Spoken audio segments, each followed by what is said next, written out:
Thank you so much. That was a great summary, and I really like the point that you make about how this is, for many patients, a largely selfless thing, and I certainly hear it as well, that patients say, look, I'd love to help myself, but I want to move the field forward. I want to help other people facing this difficult diagnosis as well, and I think that's the very heartening thing for those of us who we're all fighting for the same things, and you see a lot of people doing very altruistic things, even under trying circumstances, so that's marvelous.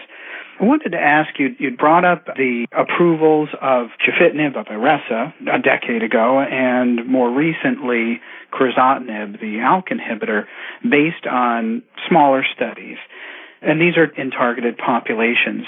Is there any shift in FDA guidance about requirements for approvals in a new era of molecular oncology where it may not be feasible to do large phase 3 randomized trials because the populations are now 2 or 3 or 10% of what was previously seen as a big population of non-small cell lung cancer and is now just a narrow population? Is there any official word coming down, or is it still largely case-by-case basis of the potential value of a huge benefit in a very narrow population with maybe just a few dozen patients on a phase 1 or 2 trial? Jack, that's a great question. And I think the answer to that is just looking at how drugs have been approved in oncology in the past few years, you can sense a shift in how the FDA is thinking about specific targeted agents in targeted populations of patients. The approval of crizotinib is exactly an example of a situation where a drug was tested in about 100, 150 patients. You see significant benefit, and there was enough safety data to say that this is not going to hurt people.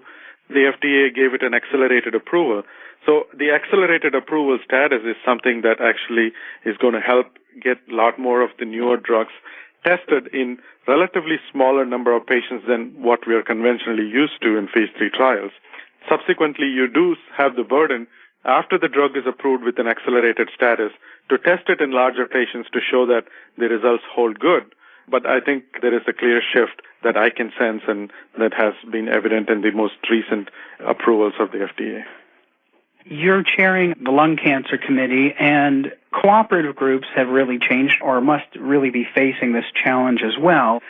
10 years ago, all of our trials were for non-small cell lung cancer in general, and then ECOG really redefined that just by specifying that non-squamous cancers needed to be the focus of trials with Avastin, bevacizumab, but it's become more and more narrow over the last few years. So how are the cooperative groups or other large entities like U.S. Oncology that do big consortium trials trying to adjust to enrolling patients on trials where an individual institution might only have 1 or 2 or 3 patients per year for narrow populations? You even trying to undertake trials for ALK positive or ROS1 positive or some of these other groups.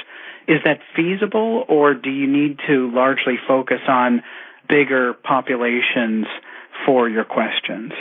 Well, it certainly makes it more challenging to conduct clinical trials when you have something like ROS translocation, which is only seen in 1% of the patients. The way we're trying to address this problem is by working across cooperative groups, working across institutions. So, for instance, ECOG is now thinking about doing a clinical trial with crizotinib in the adjuvant therapy setting. And this is for patients who undergo surgical resection, and if they have ALK-positive disease, they'll get chemotherapy, which is still the standard, and we're trying to find out whether they should get crizotinib after chemotherapy. This is still a trial that's being conceived. It's going through its review processes. But this trial would require about 350 ALK-positive early stage, stage 1, 2, and 3 patients. Given that you only see ALK-positive disease in 5%, this trial is going to take several years to do. And in order to try and reduce the timeline, we are working with the other cooperative groups. So they have all expressed an interest in participating.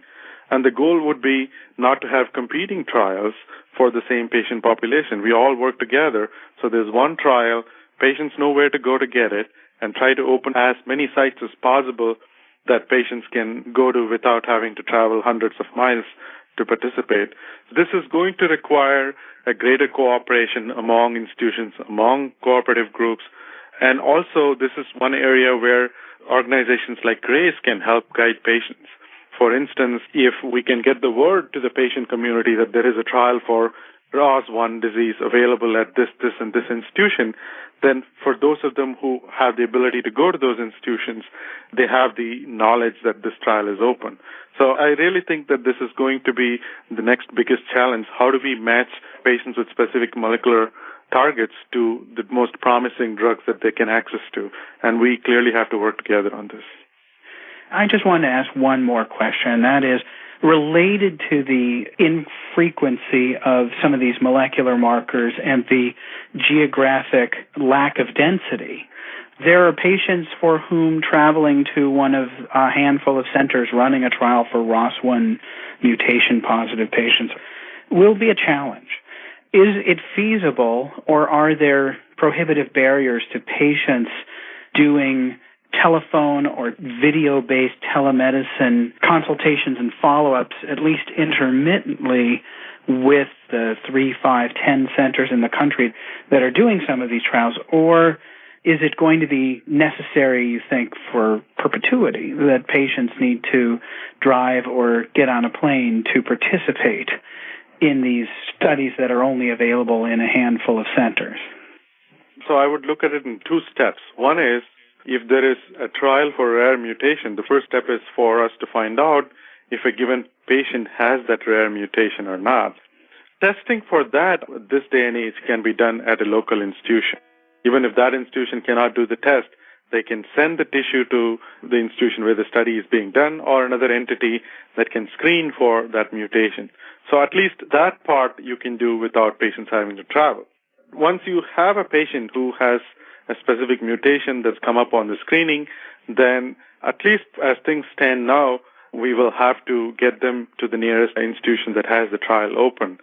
But certainly, I think it'll be a good idea to engage your treating physician to talk to the person at the other institution that's running the trial, to have a conversation to say, hey, this is my patient situation, and have a physician-to-physician or even a patient-to-physician conversation to make sure that there is a reasonable chance you can get into the trial.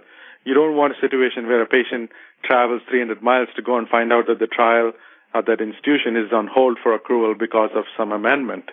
So to have some conversation with the study team and through the physician or yourself actually can help reduce some of the frustrations that can happen. But this is obviously a challenge for our patients, and we have to find better ways to make it easier for them to participate. Great. Well, thank you so much for taking the time tonight. You did a great review, and thank you for your thoughtful answers to the questions and for all the great work you're doing personally in leading several trials and also shepherding so many important trials through the ECOG Lung Cancer Committee. That's going to translate to material new treatment benefits for thousands and thousands of patients. Thank you so much for tonight and for all that you do for the Lung Cancer Committee. Have a great night, and thank you to the audience for participating. Bye-bye. Thank you. Bye. Thanks for listening. If you like and learn from our GRACEcast, you can subscribe on iTunes by just searching for the term Cancer Grace, find podcasts in the subject you want, pick a format of audio or video, and then just click subscribe. It's that easy. And for those of you who don't want to miss any of our programs, there's even a feed for all subjects. You can also find us on YouTube at Grace for Cancer Info, and that's the number 4 in one word, Grace for Cancer Info. Finally, if you haven't been there yet, please check out our GRACE website at www.cancergrace.org. And don't forget that donate button in the upper right. Our content, which helps tens of thousands of cancer patients around the world every month, is made possible by your support.